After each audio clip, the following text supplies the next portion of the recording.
नको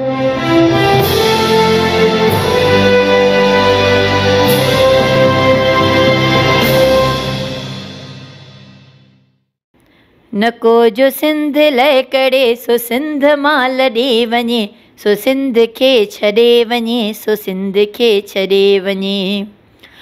बराबरी सरासरी असां घुरूं था एतिरी, पुछे खणी को केतिरी असां ॿुधायूं हेतिरी, आज़ाद क़ौम जेतिरी।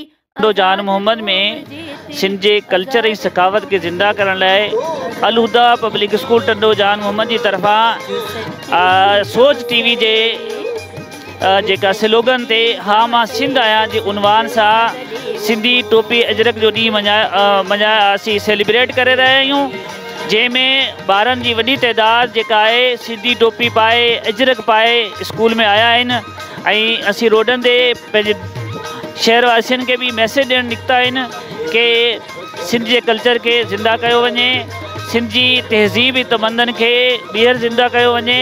इन सिलसिले में असीं स्कूल जे टीचर्स ऐं स्टूडेंट्स खां बि पुछंदासीं कि हू इन हवाले सां कहिड़ो मैसेज ॾियनि था।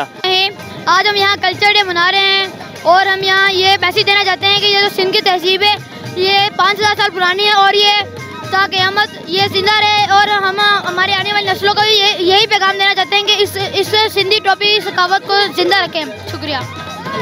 अमर अमन जो पैगाम फैलायो आ, सिंध अमर शान मुल्क जो वधायो आ, सिंध अमर मेहमान नवाज़ी जी सुञाणप आ, सिंध अमर अदब खे फैलायो आ, दुश्मन खे झुकायो आ, सिंध अमर वलिन खे पैदा कयो आ, सिंध अमर मुफ़स्सिरन जी सरज़मीन आ, सिंध अमर कलंदर जी धमाल आ, सिंध अमर शाह लतीफ़ जी वाई आ। शाह लतीफ़ फरमायो अखर पढ़ अलफ जो बर्क सब। अलहुदा पब्लिक सेकेंडरी स्कूल जे तरफ़ां ही नंढड़नि जवाननि खे वठी करे निकिता आहियूं। असां सिंधी सकावती ॾियारो मल्हाए रहिया आहियूं। हिते अॼु ही ॿार नंढड़ा जवान जेके आहिनि से हथ जूं ज़ंजीरूं ठाहे पूरी दुनिया खे इहो पैगाम ॾियनि पिया त सिंध अमन जी धरती आहे, सिंध सूफ़ियनि जी धरती आहे ऐं इंशाअल्लाह सिंध क़ाइमु दाइमु रहंदी। जेकॾहिं सिंध तरक़ी कंदो त पाकिस्तान तरक़ी कंदो ऐं इंशाअल्लाह असां ईअं ई सभु हिक ॿिए सां मिली जुली भाइपी सां ऐं भाईचारे सां रहंदासीं। वासियों ऐं मुंहिंजा प्यारा शागिर्द साथियों, अस्सलाम वालेकुम। अॼु हिते असीं सभु इन लाइ गॾु थिया आहियूं त जीअं पंहिंजी हिन प्यारी धरती सिंध जी सूंह ऐं सकाफ़त खे उजागर करियूं ऐं पंहिंजे जनम भूमि खे भेटा ॾेई साणस वफ़ादारी मोहबत ऐं इत्तिफ़ाक़ करण जो इक़रार करियूं। दुनिया में 3 वॾियूं तहज़ीबूं थी गुज़रियूं आहिनि, जिन मां असांजी तहज़ीब सिंधु माथरी जी तहज़ीब बि हिकु आहे। असांजी पंहिंजी तहज़ीब ऐं तमदन अलॻि हुई, असांजी सकाफ़त बि दुनिया पंहिंजी हिकु मुक़ाम रखे थी। इन पराई सकाफ़त जे रंग में रंगियल अजरक हिकु टोपी बि सिंध वासियुनि लाइ मुक़दस हैसियत रखनि थियूं।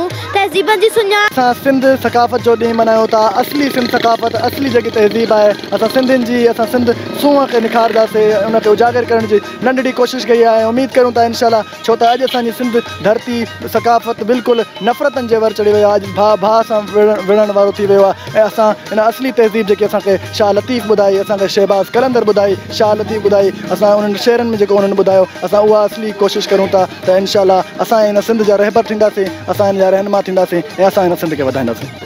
अॼु ही जेको असीं सिंधियुनि जो कल्चर डे पाण ॾिठोसीं ॿारनि जी कमेंट्स ऐं टीचर्स जा कि अॼु हिन सकावत खे ज़िंदा करण जी, सिंध जी सकावत खे कल्चर खे ज़िंदा करण जी ॾाढी घणी ज़रूरत आहे।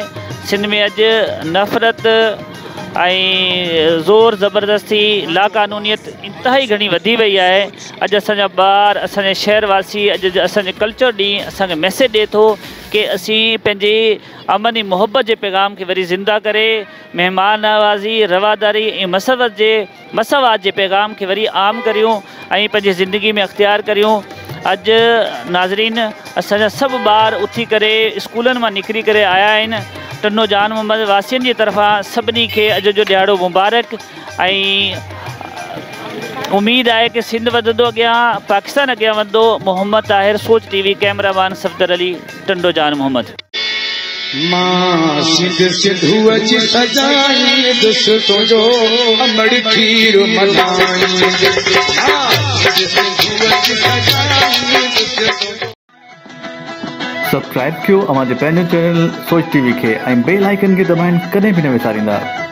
सब्सक्राइब करें आपके अपने चैनल सोच टीवी को और बेल आइकन पर क्लिक करना ना भूलें। Don't forget to subscribe our channel Soch TV and press the bell icon.